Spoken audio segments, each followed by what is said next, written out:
and good night. Welcome back to the It's Just Us podcast. My name is Emmanuel Wallace, and we are back again in season 4, episode 4, I believe. We are still going through our book, Your God-Given Dream. We're talking about how to pursue, chase, and acknowledge God the whole way through. And we're starting a new thing. We're still going strong with it. Every podcast from here on out until otherwise, I'll be reading a new poem or a poem I've written before, just to kickstart. And if you like it, leave a comment below. Tell us what you think. If you want to see or hear different topics, leave a topic down below and write a poem about it. And we'll read that as well. So I started with poetry, so why not keep it going? All right, today's poem is titled Deconstruct the Lie. It's an acrostic that was written last week. Just going over how to keep walking in truth even when things seem like it's hard to understand. So it goes like this. Don't let it linger. Don't let it stay. Every lie, every whisper. Conviction and condemnation are not one and the same. They function apart, not in unity. That's the start. Stay rooted in the truth, because if you depart, you will remain unwound and bound to the enemy's chains. He wants us confused, tired, and scared to face what's true. Very few have access to the help they need. Listen. Every temptation, distraction, fear, limiting things, it's not a reality of your identity. It may be your nature as a human, especially as we're growing, but what's true is we are children of a transformative king, and he will not leave us without truth.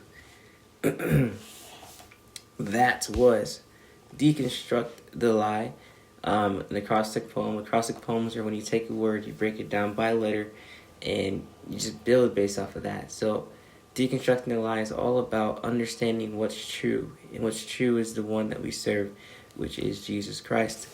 In today's section, in Your God-Given Dream, we've gone through quite a bit. Last week we were talking about the pursuit.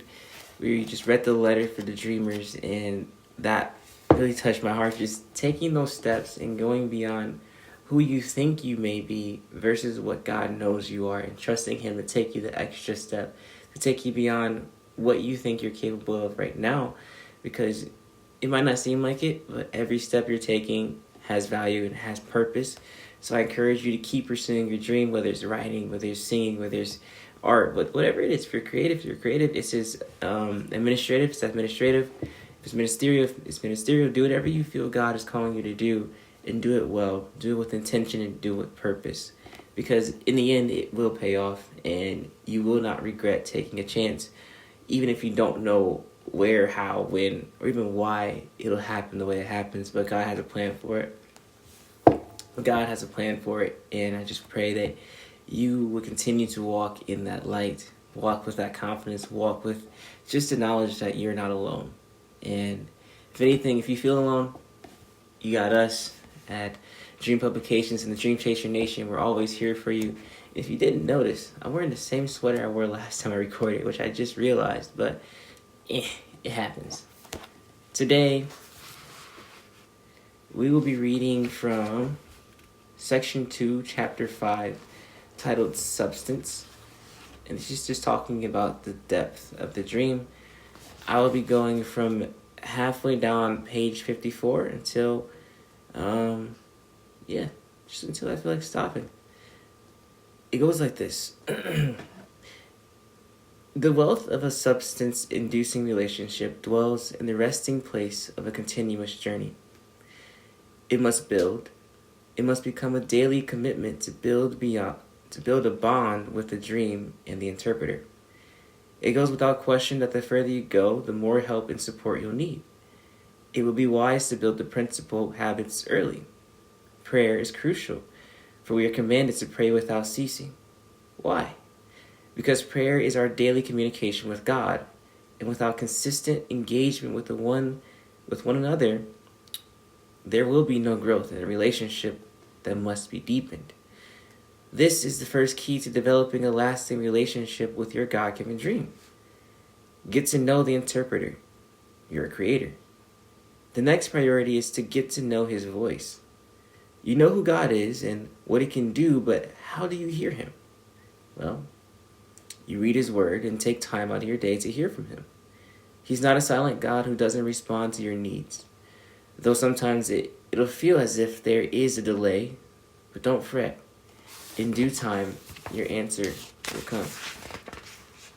I remember being in a place where I had a dream and I thought I had to figure it out by myself. I thought God had given me the start just so that I could figure the rest out and give him credit on a stage I'd built myself. I'd give him all the credit for the work I put in. I knew that's not how it would go, and it frightened me. Early on in my walk with Christ, I was wildly uncomfortable. I didn't understand why I couldn't write books about ninjas or romances I could only dream of experiencing in my singleness. I wondered why my mind kept steering me this way, to talk about God, dreams, testimonies, and hope. I wondered how I could do it.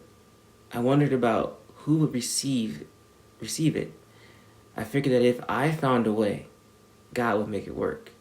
My story wouldn't go that way. And here I am telling you about it. In the beginning, I felt empty pursuing my idea of success. I felt like the progress I was making wasn't enough. My first thought after trying once was, no one cares, so why am I doing this? I had to back up. I was simply a poet venting his anger, frustration, and desire to see changes in areas I couldn't affect. I had no path. There wasn't a hint of substance in what I was doing. I sold 10 books my first year ever starting Dream Publications, which at the time was called the Dream Chaser Library. I drowned in the murky pits of sorrow. Its dark fingers caressed my face so tenderly and my heart fluttered with self-pity. I was at a loss. That loss was the steady leak of hope streaming from my soul. I was steadily building my relationship with God, but I hadn't grasped his vision. During this time, I didn't have a secure relationship with God. I was sideline seeking him. I knew of him, his promises, and his character, but I hadn't encountered him for myself. I wrote with a mind to prove something. From the age of 15 till 17, I wrote for that cause. At the time, I had lost my muse, but I was desperate to cling to the one thing that felt right. Writing. I write what's on my heart and leave it on the page. At the time, while I wrote, I found myself being drawn closer and closer to God. I wrote my feelings in the walking stanzas of poetry. I began writing a chronicles for myself, to God. I wrote and wrote until one day my writing changed. For a year and a half, I was bitterly writing my hurts and reflective fears on tablets of digital carelessness. I wanted to be free from that way of expressing myself. I wanted God to know that I was empty doing the one thing I fell in love with. It broke my heart and left it buried with his eyes on me. I peered at my shattered heart, and a fateful Sunday night arose. I was at church that day, and the preacher said the words that would reshape the path of my entire life. It's just you and me, God. In my loneliness, having writing as my only outlet, hope was instilled in me. I had been seeking something from God through my writing, a comfort, a peace, a promise that I couldn't deny. I wanted him to respond, and that was it. It's just you and me, Manuel. With that encounter, I began to seek in a new way. Instead of complaining, I would search for God and his plan. I wanted to know his purpose for my life. I wanted to know his desires for me. I wanted him, and only him, not to be recognized by people. To me, I was a ghost, unfit to be heard, but he heard me. Writing became one of our ways of communication. He spoke to me in song, poetry, in open verse. He was showing me he was willing to meet me where I was. Substance was added. This continued for another few months, and I began to write out of hope and a desire to connect with God. Substance was added. Then, February 14th, 2021, at the age of 17, I made the best decision of my life. I gave my life away to take on Christ. I chose that day to leave everything at his feet. I repented and was baptized in Jesus' name, believing I would receive the gift of the Holy Ghost he promised in Acts 2:38, and came out of the water speaking a language in which I had never learned. That day, when tears of joy streamed down my face as I looked at myself in the eye, dripping water from head to toe, I knew I'd never go back to the bitter man I used to be. From that moment, more depth was added. I had a reason to write. I realized just how important it is to share his goodness. This led to freedom, the meaning of life, which became an expanding compilation of testimonies of people just like me, whose lives have been transformed by God later to have a sequel called Breakthrough, I'm Still Here, followed by the Your Story series. Testimonies have become my purpose and desire. The goodness of God became and is my desire to share the experience first and second hand. Substance was added to my chase this way. I'm no longer eating fruit that left me drained and barren. This shift was only possible because God found me drawing near. With God, there is no shortage of substance. I can relate to David when he says, I waited patiently for the Lord, and he inclined unto me and heard my cry. He brought me up also out of an horrible pit, out of the miry clay, and set my feet upon a rock, and established my goings. And he hath put a new song in my mouth, even praise unto our God. Many shall see it and fear, and shall trust in the Lord. Blessed is that man that maketh the Lord his trust, and respecteth not the proud, nor such turn aside to lies. Many, O Lord, my God, are thy wonderful works which thou hast done, and thy thoughts which are to usward. They cannot be reckoned up in order unto thee. If I will declare and speak of them, they are more than can be numbered. When I learned there was nothing to prove, and I can't earn God's love, I was relieved because it made everything I did that much more meaningful. It made the failures sweet and the successes sweeter. How often do we say, I delight to do thy will, O God, O my God? Yea, thy law is within my heart. And agree. God and his will are what adds substance to all that we seek in this life and the next. It's no mistake that we as dreamers especially must trust in the Lord with all our heart and lean not into our own understanding. And in all our ways acknowledge him, and he shall direct our paths. Your God-given dream must remain in his hand, because that's where the substance is. Remember, a tree is nothing without first the seed left in the soil, earth that will nurture and coddle it to life, knowing that though there is reckoning to behold, it shall surely grow. That is Substance, brought to you by yours truly.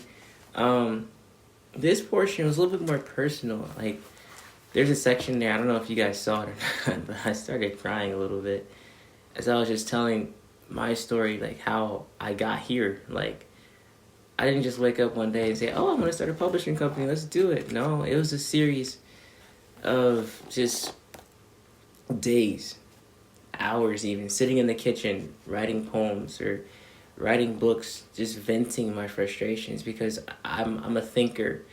I like to think about things, and because I like to think about things, I evaluate things, I study people, I study trends, I study patterns, and as I grew up, as I was growing, I just got frustrated with everything that I saw. It was like nothing's real. Like, I couldn't trust anything. I didn't know what the purpose behind anything was. I didn't even know my purpose at the time. And I feared it, because if I knew what my purpose was and I failed, then what? And for me, writing was just that way to get all my thoughts out, because I had so many thoughts in my head and I didn't know what to do with them. I had a hard time saying how I feel. I still do sometimes when I'm growing in that area, which is good. God has been work with me on that. But just sharing how I actually felt was difficult for me when I was younger. And as I'm growing, it's gotten way better. But writing has always been that outlet for me to share, like, my thoughts. So this is what I'm thinking. This is the things that are sitting and harboring in my mind. And I didn't have another outlet, and that was it. Now I have prayer, now I have fasting, now I have worship, and I just learned these things as I began to pursue God, as He began to deal with me. But it all started with a pen and paper, with a blank screen on a laptop, and just a mind to release everything. God dealt with me through songs, through books, through writing, through poetry especially. Just finding ways, even nature. He spoke to me through nature. Like, He found me where I was. He knew exactly where to get me. He knew exactly what to do. He knew exactly the words I needed to hear. And were they always pleasant words? No. But they challenged me. Like, are you satisfied with where you are? Are you really happy? Or are you just wearing a mask of happiness? What do you need? And He exposed me to me through His word and through those songs, through the poetry, and just showing me, as I read some of my old poems, it's like, man, I was going through it. But it's like, that's just the way I thought. And looking back at how I used to think versus how I think now, it's been amazing to see how God can take you from one place and bring you to an entirely different area. Even though you're doing the same thing, I was writing just as much then as I am now, but the message changes over time, and it grows and it matures, and it just blossoms to something great, something different, something fruitful, something that adds value. Whereas for me, the value it added was me releasing extra burdens that I didn't need to carry. Because as a thinker, and some of you might be thinkers watching this, you will find it very common that you have a moment or times where you're thinking about things that really aren't your problem to deal with. And you want to deal with it. You want to find a way to deal with it. So you think about it, think about it, think about it. Then you vent about it, but nothing changes. So for me, I've learned that the things that I can control and can do, why not just do those well? And maybe it will impact those things that are on my mind and shift some paradigms, shift some circumstances, shift some things around me. Maybe I can do what God called me to do. Maybe I can pursue this God-given dream. And it does have an impact on those things that are on my mind. And it can affect those things. It can bring light to the darkness. Maybe it can inspire somebody to shift or make a change. Maybe it can change my life and help me to be more intentional about the things that God wants me to do and become. So those frustrations will remain frustrations until we choose to do something about them. And if doing something about it is writing and bringing an encouraging word to the world, do it. If it's poetry, if it's acting, if it's singing, if it's preaching, whatever it is, do what God calls you to do, because He didn't give it to you for no reason. And that's a big thing. He didn't give it to you for no reason. So your God-given dream was given to you on purpose. So don't sit on it. Walk with it, because there is substance within it. You just might be in a season where you have to realize it. Or maybe you have realized it. And if you have, keep going, because you never know. You never know who's watching. And you never know where God's going to take you with it. I believe in you. We believe in you.